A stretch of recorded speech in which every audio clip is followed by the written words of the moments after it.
Buenas tardes hermanos, ¿cómo están? Dios los bendiga en esta tarde. Qué bueno poder encontrarnos una vez más para leer la palabra de Dios y para también estudiar un poco más de lo que ella nos enseña. Y hermanos, quiero disculparme, no pude distribuir los versículos para hacer la lectura comunitaria de esta semana. Sé que teníamos 16 versículos, pero no se me pasó todo tan rápido que a veces no tengo consideración o no tengo en cuenta, no tengo conciencia más que nada del tiempo en esta cuarentena y se me pasan los días. Y no pude hacer la distribución que quería o que pensaba para que podamos estar compartiendo la lectura comunitaria. Así que comienzo con la lectura de Lucas 8, versículo 40 al 56, y luego pegado les dejo el estudio. Así que bueno, hermanos, nos preparamos para la lectura. Y en Lucas capítulo 8, versículo 40 en adelante dice así. Cuando Jesús regresó, la multitud se alegró de verlo, pues todos estaban esperándolo. En esto llegó un hombre llamado Jairo, que era un jefe de la sinagoga. Arrojándose a los pies de Jesús, le suplicaba que fuera a su casa, porque su única hija, de unos 12 años, se estaba muriendo. Jesús se puso en camino, y las multitudes lo apretujaban. Había entre la gente una mujer que hacía 12 años padecía de hemorragias, sin que nadie pudiera sanarla. Ella se le acercó por detrás y le tocó el borde del manto, y al instante cesó su hemorragia. ¿Quién me ha tocado? Preguntó Jesús. Como todos negaban haberlo tocado, Pedro le dijo, Maestro, son multitudes las que te aprietan y te oprimen. No, alguien me ha tocado, replicó Jesús. Yo sé que de mí ha salido poder. La mujer, al ver que no podía pasar inadvertida, se acercó temblando y se arrojó a sus pies. En presencia de toda la gente contó por qué lo había tocado y cómo había sido sanada al instante. Hija, tu fe te ha sanado, le dijo Jesús. Vete en paz. Todavía estaba hablando Jesús cuando alguien llegó de la casa de Jairo, jefe de la sinagoga, para decirle, Tu hija ha muerto, no molestes más al maestro. Al oír esto, Jesús le dijo a Jairo, No tengas miedo, cree nada más, y ella será sanada. Cuando llegó a la casa de Jairo, no dejó que nadie entrara con él, excepto Pedro, Juan y Jacobo, y el padre y la madre de la niña. Todos estaban llorando, muy afligidos por ella. Dejen de llorar, les dijo Jesús, no está muerta, sino dormida. Entonces ellos empezaron a burlarse de él, porque sabía que estaba muerta. Pero él la tomó de la mano y le dijo, Niña, levántate. Recobró la vida y al instante se levantó. Jesús mandó a darle de comer. Los padres se quedaron atónitos, pero él les advirtió que no contaran a nadie lo que había sucedido. Bueno, hermanos, continuamos entonces con el estudio, continuamos desmenuzando, como cada miércoles digo, ¿no? Esa palabra ya nos va a quedar también para el recuerdo, desmenuzando y desgranando un poquito al Evangelio según Lucas. Y bueno, luego de la lectura ya comenzamos a ir desglosando a cada uno de los versículos y sacando las cosas en común y en particular. Y en el versículo 40 hay... Bueno, este es uno de los tantos textos que por ahí tendríamos que sacarle el título, pero para poder tener una consecutividad y para que no nos adelante que se tratan de dos personas que van a recibir el favor y la gracia del Señor. Yo creo que si no tendríamos la división del título, lo leeríamos de corrido y por ahí no entenderíamos o nos llamaría un poco la atención de cómo la narración está, de cómo una narración está incrustada dentro de la otra. Entonces ya con el título un poco nos está adelantando de que hay dos milagros, dos sanidades y también, si se quiere, dos salvaciones, ¿sí? Entonces ahí nos subjetiviza un poco el título. Pero bueno, creo que en lo particular por ahí habría que leerlo de corrido. Y dice en el versículo 40, cuando Jesús regresó, la multitud se alegró de verlo, pues todos estaban esperándolo. Recordemos que fueron hacia el otro lado, tuvieron el encuentro, el momento con la tempestad, con la tormenta, que tuvieron miedo de ahogarse, que tuvieron miedo de morir, de desaparecer. Después llegaron a la ciudad de los Gerasenos y ahí tuvieron el encuentro con aquel endemoniado que tenía una legión de demonios, de la situación de que los demonios le piden ir hacia el hato de cerdos para poder tirarse al precipicio y la gente de ahí ya prácticamente a Jesús no quería que se quede más porque decía que tenía temor, pero también era un poco como habíamos visto, a ver si les estaba perjudicando o no el negocio, que también estaba, lo habíamos hablado la semana pasada. Pero bueno, era una historia, un relato, más que historia, un relato de salvación, más que también de sanidad, ¿sí? Y habíamos visto que una de las particularidades era que el demonio, cuando lo reconoce, se tira a sus pies para pedirle que no lo atormente, y después el hombre ya recompuesto en todos sus cabales, vestido y en su sano juicio, también se pone a los pies de Jesús para seguir escuchando y querer seguir aprendiendo de las palabras del Maestro. Entonces, teniendo un poquito de premisa y recordando un poco todo ese contexto, ¿sí? Quería tenerlo ahí. Y él quería volver, pero quería volver con Jesús, el hombre, pero Jesús le dijo, no, tenés que quedarte acá y ser de testimonio acá. Entonces, no solo se trataba de una sanidad, sino que también había una salvación, ¿sí? Era la salvación de esta persona. Y lo que quería, que se me olvidó que iba a decir, era que esta persona queda restituida y reintegrada a la comunidad y a su propia familia, cosa que al principio del texto estaba entre los sepulcros y los demonios lo lastimaban y lo llevaban hacia esos lugares desiertos o hacia los lugares de sepulcro. Entonces, luego de la salvación del Señor, de la acción salvadora de Jesús, esta persona es reintegrada y restituida. Y un poco era lo que habíamos trabajado. Entonces, bueno, en el versículo 40, Jesús regresa, la multitud se alegra de verlo porque todos estaban esperándolo. Y siempre, ya como hemos visto a lo largo de estos casi 9 capítulos, siempre la gente se agolpa esperándolo, siempre se agolpa para escucharlo, para verlo, para tocarlo, para estar cerca de él. Y dice, en esto llegó un hombre llamado Jairo, que era un jefe de la sinagoga.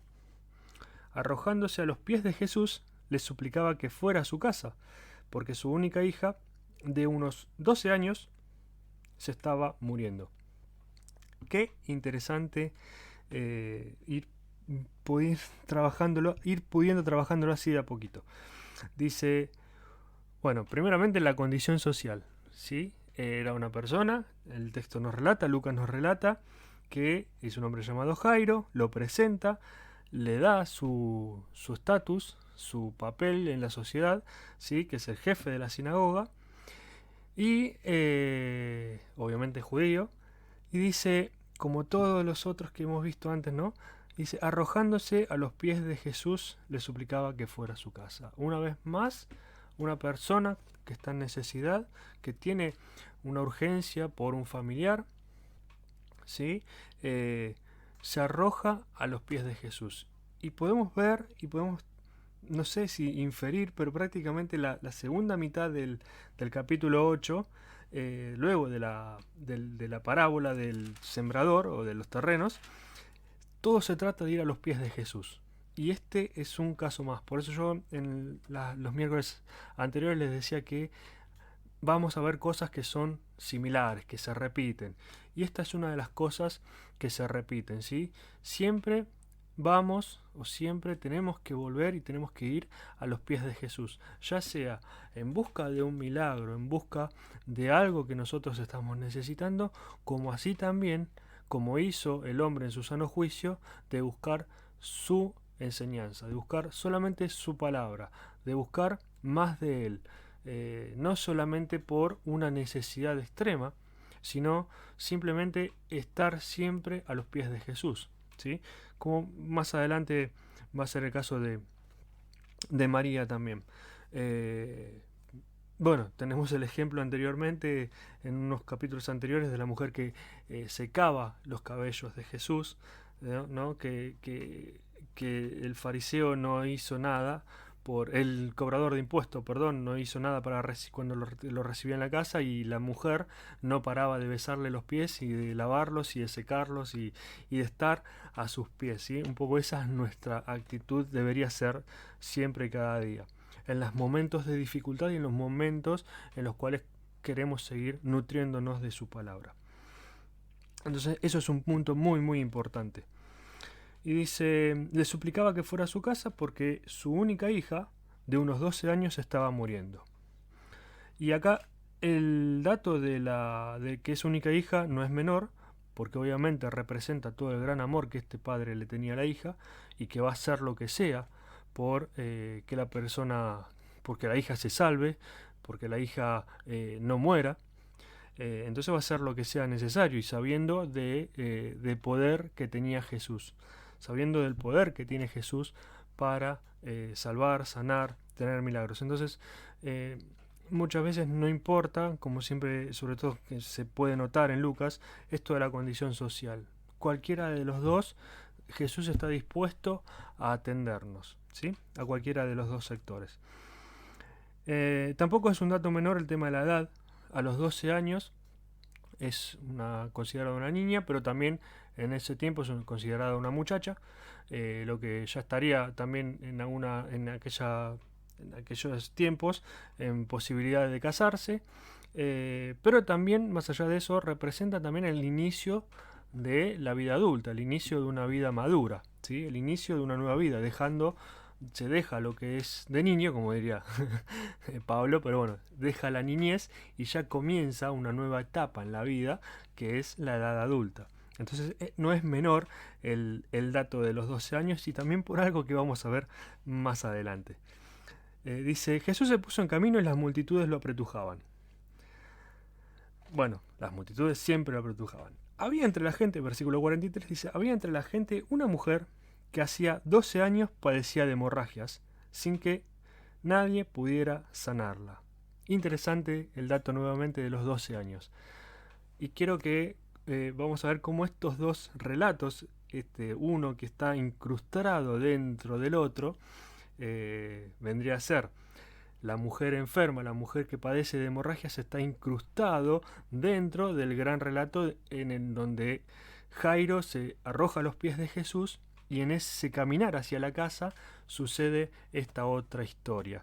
Pero no es una historia conectada acá o puesta acá por Lucas, o en realidad por Marcos, porque este texto sigue al texto de Marcos. Mateo también sigue al texto de Marcos. Entonces, tomando como base a Marcos, no es que ahí el editor, el escritor de Marcos dijo, bueno, no, vamos acá a poner, no, tiene un porqué. Más que un porqué, se relaciona una cosa con la otra. Y Lucas después va a acomodar a su teología o a lo que quiere apuntar. Por eso yo siempre le decía, en esta parte no sé si fue un poco confuso, pero cada evangelista, es algo que siempre no me voy a cansar de repetirlo, cada evangelista va a tomar de un texto, va a tomar al texto o al relato, y de ahí va a aportar los elementos para su teología, para su público, para quien está dirigido, y también va a tener en cuenta el contexto de todo el Evangelio, ¿sí? Ya es meterse un poco en la parte redaccional, en la parte más que narrativa, sí, redaccional, de cómo está conformado cada uno de los capítulos, y dentro de cada capítulo también cómo está conformada cada relato y cada división que nosotros vamos tomando por los títulos, ¿no? Comúnmente.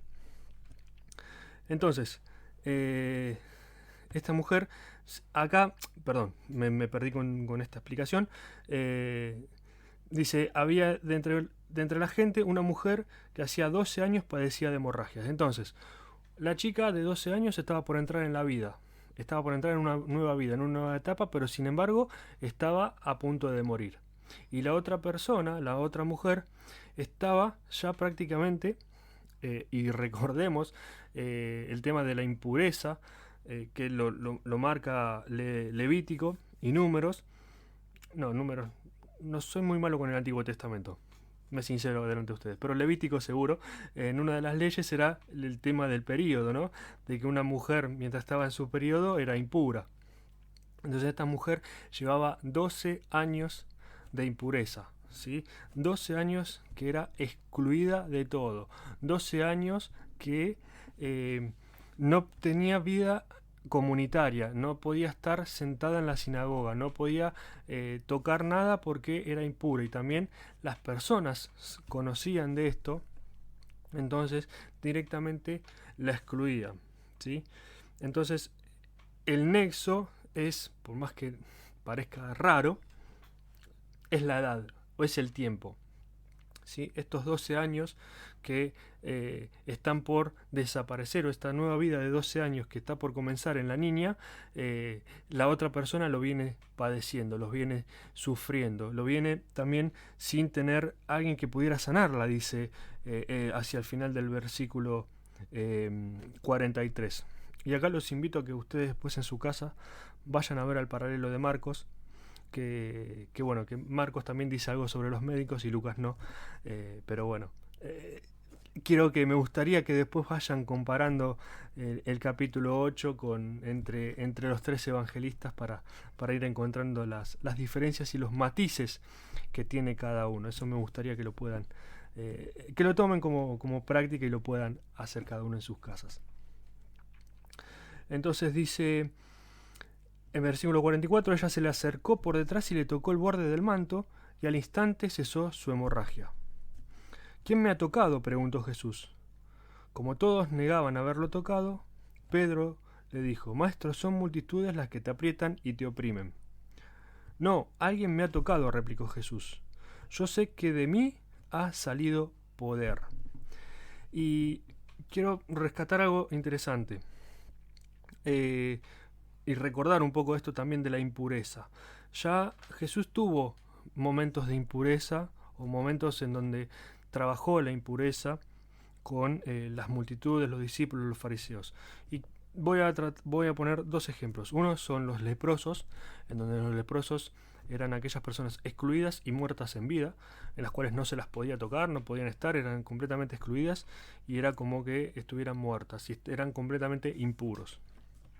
Bueno, en parte el endemoniado también, porque andaba entre los sepulcros, y todo lo que tiene que ver con la muerte también es impuro. De hecho, hay un momento en el que Jesús, en el capítulo 7, versículo 14, dice, bueno, es cuando resucita al hijo de una viuda, ¿sí? Jesús se acerca y toca el féretro, y eso Jesús estaría volviendo impuro para los fariseos, ¿sí? O sea, había una gran, digamos, era observar la ley tal cual, era puro o impuro, pero no se hablaba o no se trabajaba la pureza o la impureza que está en el corazón, la pureza y la impureza que sale de adentro, ¿sí? Que eso es un poco también la enseñanza, ¿sí?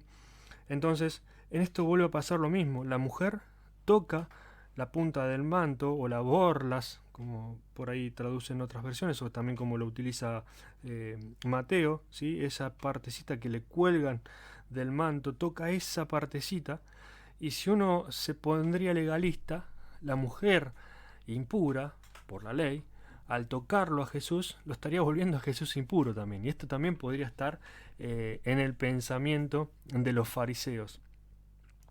Que esto, bueno, un poquito ahora lo vamos a ver en el versículo 47.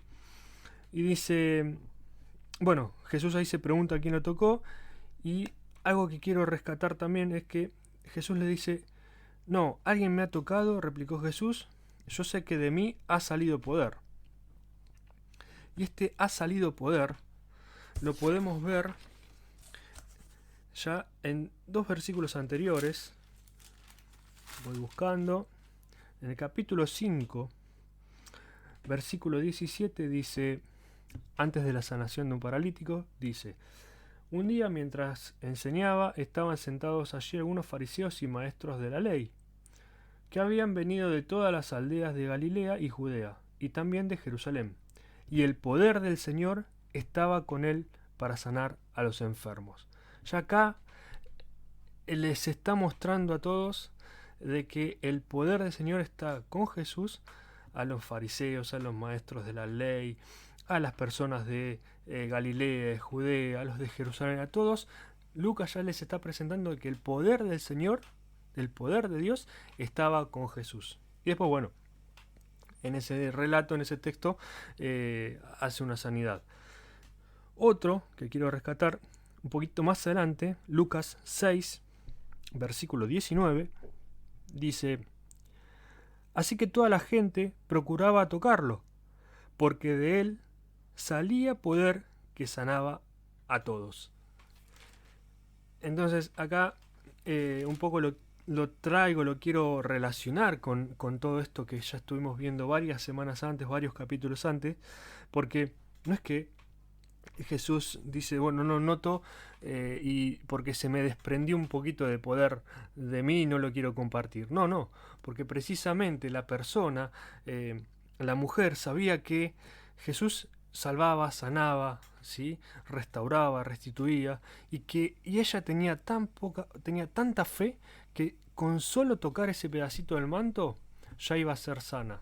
Y se jugaba todo ahí, porque se jugaba que la persona que lo reconozca y lo vea que lo está tocando a Jesús, piense que, o saque la ley, saque el librito de la ley y diga, lo estás poniendo impuro a Jesús también. Y eso no le importa a Jesús. O sea, él quiere saber quién fue el que lo tocó, quién es el que lo tocó, porque sabe y sintió y percibió que el poder de Dios sanó y salvó a alguien. Entonces ahí comienza un nuevo diálogo.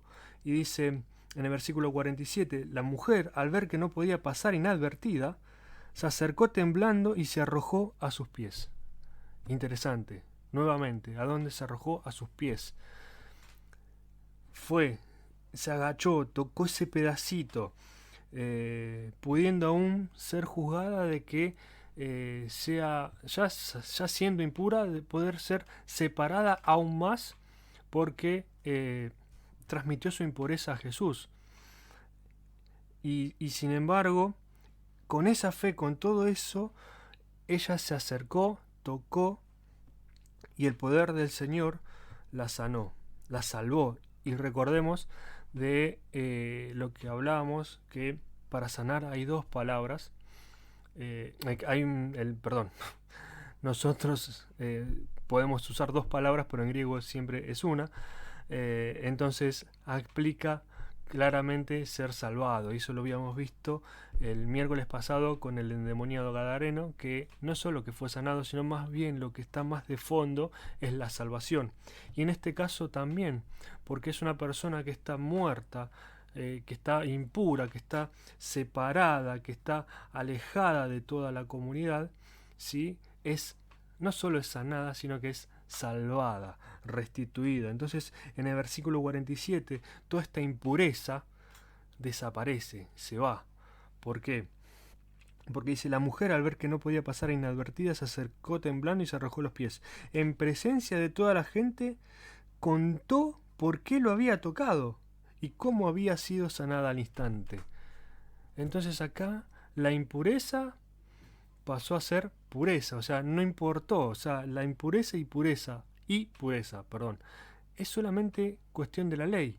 Pero la mujer, a pesar de tener esta enfermedad, a pesar de tener esta condición física, era pura por dentro.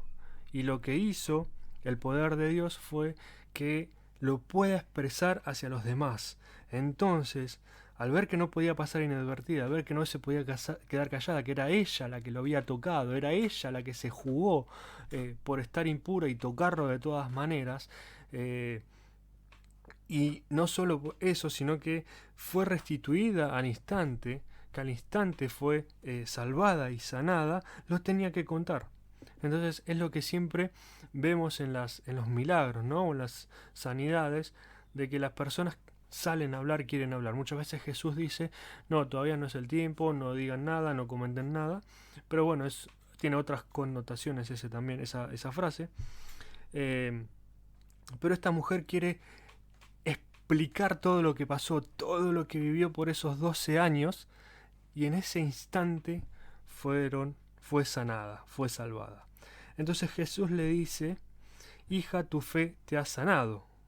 O podemos traducir, hija, tu fe te ha salvado. Le dijo Jesús, vete en paz. La fe que ella tenía, la fe que se la jugó todo, se la jugó, fue por el todo, fue por más, ¿no? Como también dice ese dicho. Bueno, yo lo tengo, perdón, pero me acuerdo del vamos por más de la otra congregación, entonces siempre lo tengo presente. Y dice, en el versículo 49 dice, todavía estaba hablando Jesús cuando alguien llegó de la casa de Jairo, jefe de la sinagoga, para decirle, antes del versículo 49, acá prácticamente nos olvidamos de Jairo y de la hija y nos olvidamos de todo. O sea, por eso a veces les digo, y este es un buen momento para leerlo todo de corrido sin el título, porque llega un momento donde después ya al versículo 48 ya la mujer es sanada todo y nos olvidamos por completo de qué pasó con Jairo y con la hija. ¿Qué pasó con Jairo y con la hija? Bueno, en el versículo 49 es donde se retoma y donde prosigue el relato inicial. O sea, todo esto que fue pasando en ese camino, en ese caminar, en ese andar hacia la casa.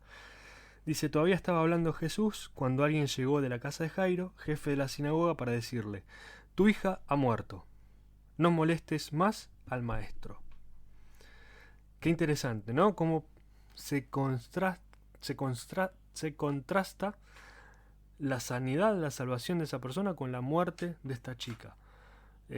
Todo ese momento de alegría, de gozo, de que la mujer, de pasar impura, entre comillas, a pura, y no solo esa connotación legalista, sino más que nada de la reinserción de la mujer en la sociedad, porque lo que se logra con ese hija, tu fe te ha sanado, tu fe te ha salvado, con ese hija, al decirle hija, Jesús ya la está reincorporando a la comunidad.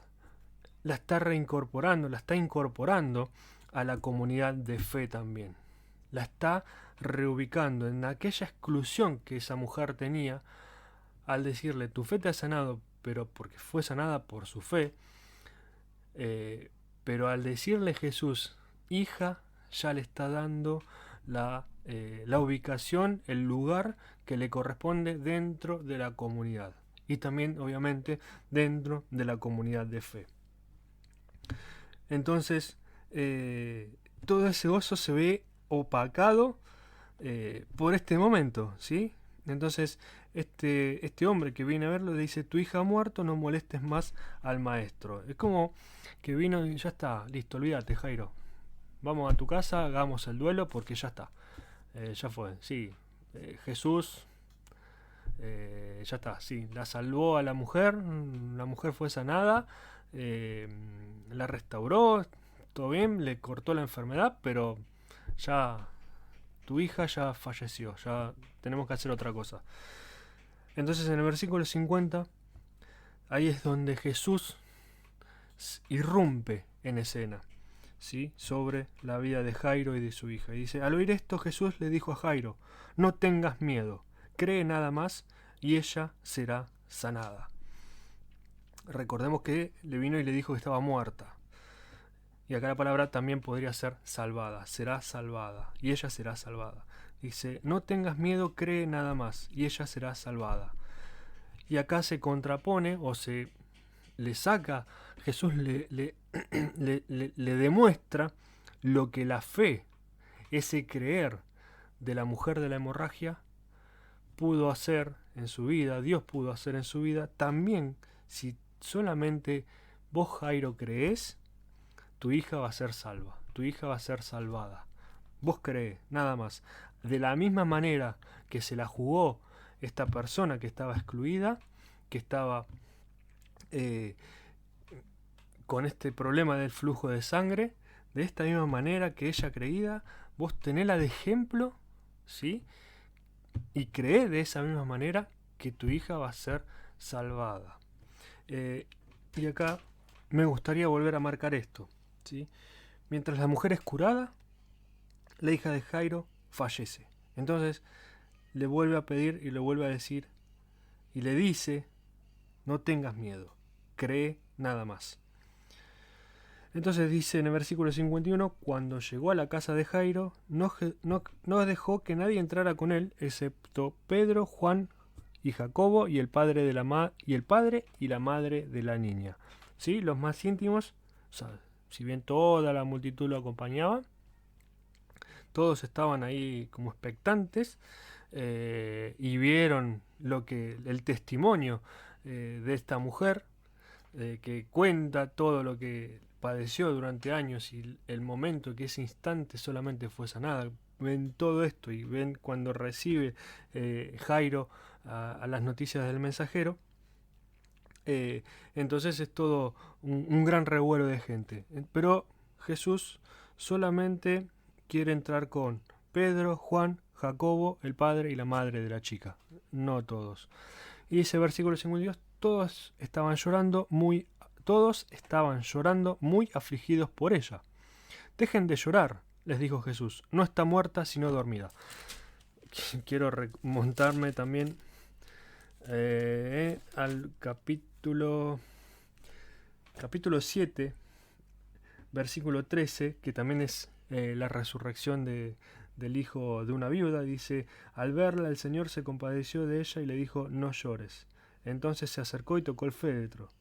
Los que lo llevaban se detuvieron y Jesús dijo, joven, te ordeno que te levantes. ¿Sí? Si bien hay un patrón narrativo en lo que es la resurrección, así como les marcaba la semana pasada de cuando vemos un patrón o digamos los puntos para identificar que se trata de un milagro, bueno, también hay momentos que se referencian a la resurrección de una persona. Pero quiero rescatar esto, ¿no?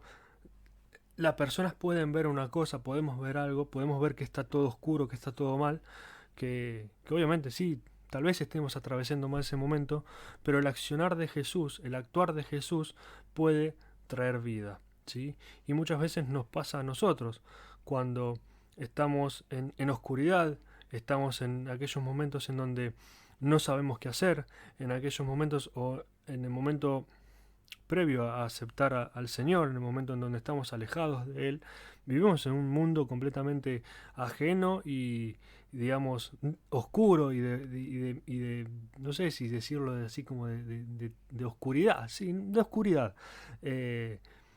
o que estamos muertos, sí, que nos sentimos muertos espiritualmente. Bueno, Jesús precisamente cuando actúa en nuestra vida nos salva y nos da una nueva vida, nos resucita, ¿sí? Eso lo vemos también muchas veces y lo planteamos y se ve y se queda evidenciado en cuando se hacen los bautismos, ¿sí?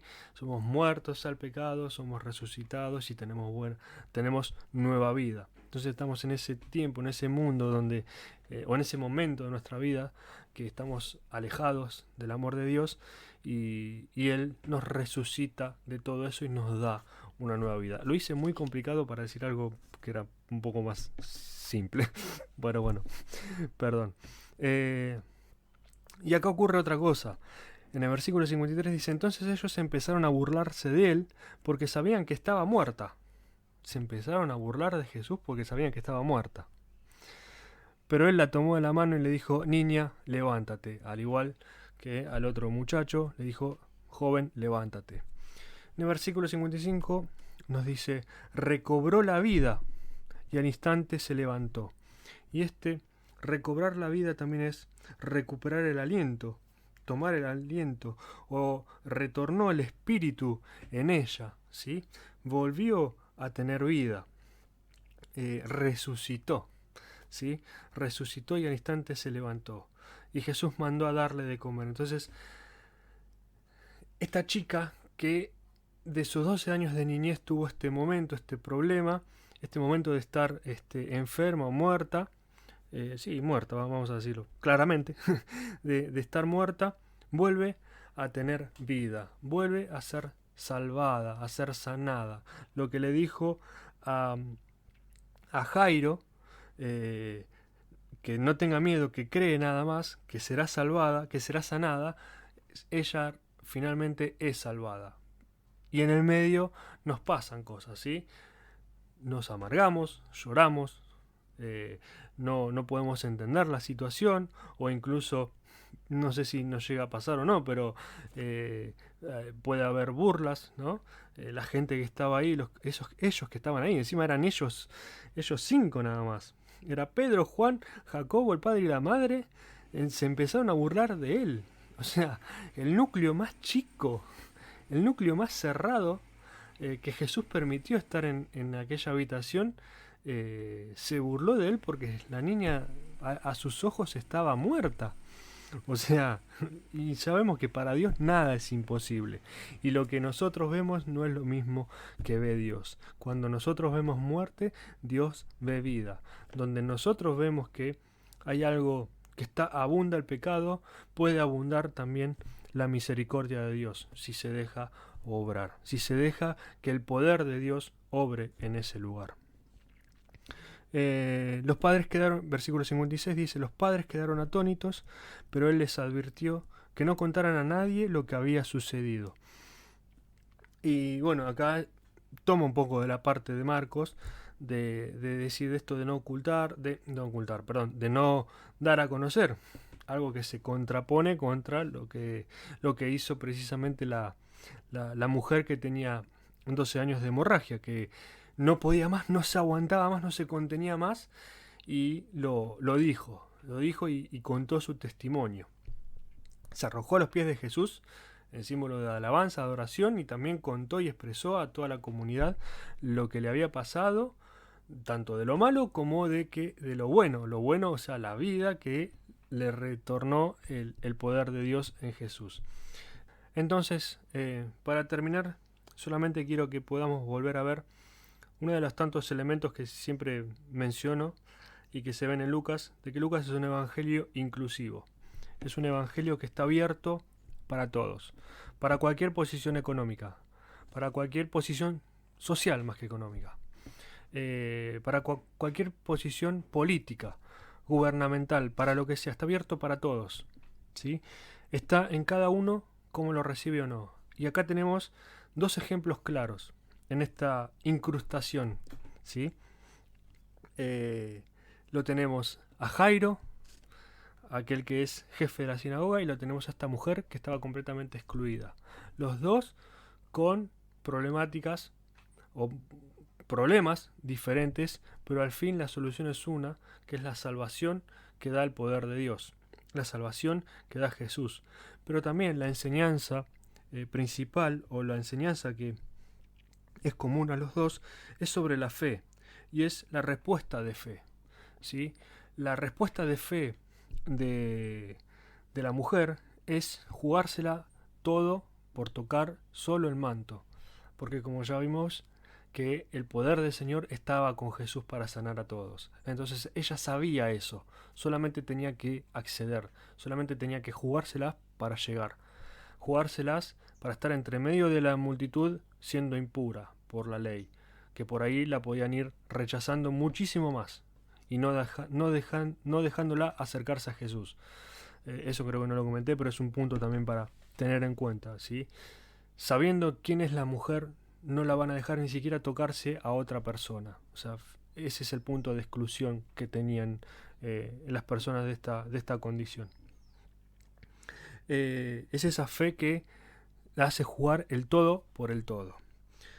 Y a Jairo, que le dice, tené la fe que tuvo ella. Mirá lo que le pasó a ella. Escuchá, vos viste lo que le pasó. Yo prácticamente no actué, le está diciendo Jesús. Fue el poder de Dios y su fe la que la salvó. Y yo la restauré, el poder de Dios la restauró. Sí, pero todavía no pude, no abrí la boca, habrá dicho Jesús, ¿no? Me imagino una situación así. O lo que saco, reinterpreto, ¿no? De esto, por ahí reinterpretar es un poco peligrosa la palabra, pero me queda como eso, ¿no?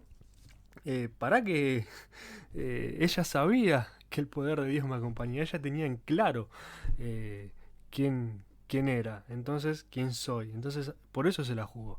Y eso es un poco lo que quiero traerlo, quiero dejarlo en este último minuto, de que nos juguemos nuestra fe por el Señor. Nos juguemos toda nuestra fe y todas nuestras circunstancias por el Señor. Que por más que nos cueste, por más que tengamos una multitud que nos quiera apartar del Señor, que de todas maneras siempre vayamos derecho hacia el Señor, aunque sea a buscar ese pedacito de manto, ese pedacito de donde sale el poder de Dios. Y si estamos en la otra punta, como Jairo, que podamos fortalecer nuestra fe, que podamos tomar el ejemplo de esta mujer para fortalecer nuestra fe y saber de que de la muerte Jesús trae vida, de la muerte resucita vida. Y es el único que puede hacerlo, es el único que puede hacerlo. Y eso lo hace con nuestra propia vida también, desde el momento en el que decidimos volver a sus pies, de volver a sus brazos, de volver a entregarnos a su amor. Desde ese momento en adelante, todo el tiempo tenemos que buscar estar a sus pies con fe. Y si nos cuesta llegar a sus pies, es porque tenemos que seguir trabajando nuestra fe. Es porque tenemos que estar como la postura de esta mujer. De a pesar de todas las circunstancias, con nuestra poca fe, muchas veces los discípulos le piden, ayúdanos en nuestra poca fe. Por más que sintamos que tenemos poca fe, que las olas, recapitulando un poco todo el capítulo 8, que las olas nos están excediendo, que estamos al lado de, no sé, de un espino, de que somos una tierra llena de piedras, no sé, estoy recapitulando un poco todo, pero básicamente nuestra fe es lo que nos conduce y lo que nos hace crecer en la vida hacia Jesús. Así que, hermanos, muchísimas gracias. Y algo solo para terminar, esto de que los padres quedaron atónitos, pero él les advirtió que no contaran a nadie lo que les había sucedido. En Lucas un poco se remonta a Lucas 8, versículos 10. Dice, a ustedes se les ha concedido que conozcan los secretos del reino de Dios, le contestó. Esto es en el contexto de la parábola del sembrador, o de los terrenos mejor dicho. Entonces, esos secretos, esas cosas que suceden internamente también son cosas íntimas, son momentos para resguardar. Y en su momento sí, son para testimonios, son para demostrar. Pero Jesús acá les dice que no comenten lo que había sucedido, ¿sí? Y un poco es porque hay cosas que se revelan solamente a aquellas personas que creen, solamente a aquellas personas que comprenden los secretos del reino de Dios. Entonces nosotros también no solamente tenemos que buscar por conocer a estos secretos, sino también para poder encarnarlos, para poder trabajarlos, profundizarlos en nuestra vida y al fin y al cabo proclamarlos y llevar la palabra del Señor y poder transmitir de su amor y de su misericordia. Así que bueno, hermanos, hoy fue un poco largo, así que bueno, muchísimas gracias y Dios los bendiga grandemente.